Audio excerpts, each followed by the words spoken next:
السلام علیکم ورحمۃ اللہ وبرکاتہ۔ ساؤتھ افریقہ سے فیصل ظفر صاحب کہتے ہیں کہ اگر خاوند اپنی بیوی کو 3 طلاقیں دے دے اور پھر کچھ عرصہ بعد ان کے تعلقات ٹھیک ہو جائیں، وہ دوبارہ میاں بیوی بن کر رہنا چاہیں،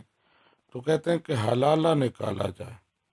اس عورت کا آگے نکاح ہو، پھر وہ حقوق زوجیت ادا کریں، پھر وہ طلاق دے اور 3 مہینے یعنی عدت گزاری جائے، اس کے بعد پہلے خاوند کے ساتھ دوبارہ نکاح کر سکے گی۔ تو فیصل ظفر صاحب پوچھتے ہیں کہ کیا اس کا ذکر حلالے کا قرآن پاک میں بھی ہے، حدیث پاک میں بھی ہے؟ جی فیصل ظفر صاحب، بالکل مسئلہ اسی طرح ہے جس طرح آپ نے سنا ہے کہ جب کسی عورت کو خاوند 3 طلاقیں دے دیتا ہے تو اب اس عورت کا اپنے اس خاوند کے ساتھ، سابقہ خاوند کے ساتھ جس نے 3 طلاقیں دی ہیں، نکاح جائز نہیں ہے، یہاں تک کہ وہ عورت آگے کسی سے نکاح کرے، پھر اگلا خاوند اس کو طلاق دے دے یا فوت ہو جائے، پھر وہ عورت عدت گزارے، تو اب وہ اپنے پہلے خاوند کے ساتھ دوبارہ نکاح کر سکتی ہے، اس کے لیے حلال ہو جاتی ہے، اور اسی کو حلالہ کہا جاتا ہے۔ اور اس میں یہ بھی ہے کہ وہ عورت آگے نکاح اپنی مرضی سے کرے، اگلا خاوند اپنی مرضی سے طلاق دے دے، یہ ہے شرعی حلالہ۔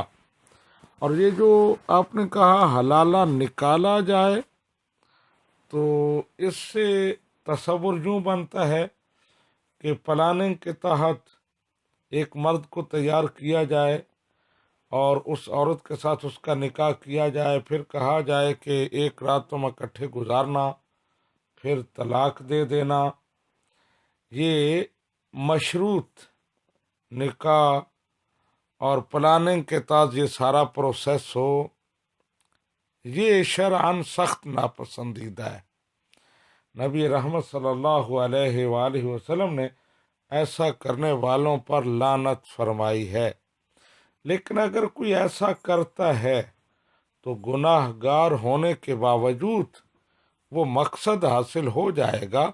یعنی وہ عورت اپنے پہلے خاوند کے لیے حلال ہو جائے گی۔ اب آتے ہیں آپ کے سوال کے اس حصے کی طرف کہ کیا اس کا ذکر قرآن پاک میں ہے؟ تو ہاں، اس کا ذکر قرآن پاک میں بھی ہے اور حدیث پاک میں بھی ہے۔ قرآن پاک میں سورہ بقرہ کی آیہ نمبر 229 میں ہے، الطلاق مرتان فامساکم بمعروف او تسریح باحسان، کہ طلاق رجعی 2 ہیں، یعنی آپ نے بیوی کو 1 طلاق دی یا 2 دیں تو اس کے بعد آپ کو رجوع کا حق حاصل ہے۔ لیکن آگے آیا نمبر 230 میں اللہ سبحانہ و تعالیٰ فرماتا ہے، فَإِن طَلَّقَهَا فَلَا تَحِلُّ لَهُ مِن بَعْدُ حَتَّى تَنكِحَ زَوْجًا غَيْرَهُ، لیکن اگر تیسری طلاق دے دی تو پھر وہ عورت اس مرد کے لیے حلال نہیں ہوگی یہاں تک کہ وہ آگے نکاح کرے اور اگلا خاوند اس کے ساتھ جمع کرے، حقوق زوجیت ادا کرے۔ تو یہ قرآن پاک میں ہے، اور اسی طرح احادیث میں بھی ہے۔ نبی رحمت صلی اللہ علیہ وآلہ وسلم کا ایک فرمان عالی شان بخاری شریف میں، مسلم شریف میں اور دیگر کتابوں میں موجود ہے۔ ایک عورت نبی رحمت صلی اللہ علیہ وآلہ وسلم کی بارگاہ میں حاضر ہوئی اور عرض کرنے لگی، یا رسول اللہ صلی اللہ علیہ وسلم، میں اپنے چچا زاد بھائی رفاع بن وہب کے نکاح میں تھی، اس نے مجھے 3 طلاقیں دے دیں، اس کے بعد میں نے عبد الرحمن بن زبیر سے نکاح کیا، لیکن عبد الرحمن بن زبیر جو ہیں وہ عورتوں کے قابل نہیں ہیں،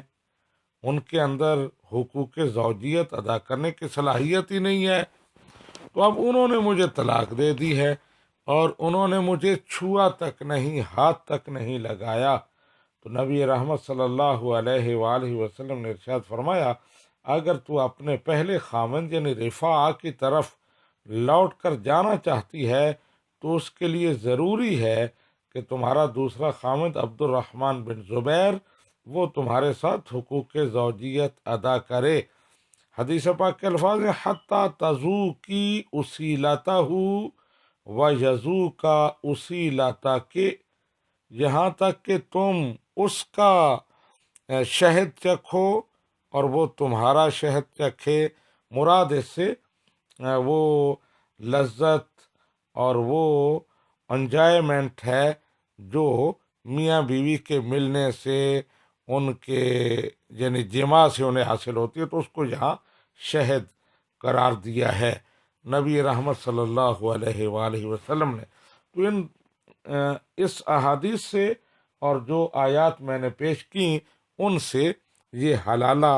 کا ثبوت جو ہے وہ ملتا ہے کہ جب تک شرعی حلالہ نہ ہو، لیکن میں نے شروع میں بتایا کہ وہ عورت اپنی مرضی سے آگے نکاح کرے، اگلا خاوند اپنی مرضی سے اس کو طلاق دے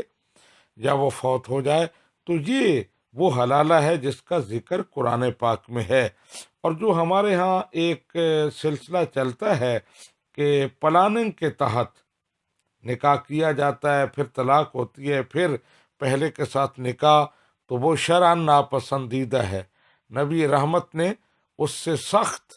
نفرت کا اظہار کیا ہے، لیکن اس کے ساتھ بھی مقصد حاصل ہو جاتا ہے، وہ عورت اپنے پہلے خاوند کے لیے حلال ہو جاتی ہے۔ ھذا ما عندی واللہ ورسولہ اعلم بالصواب۔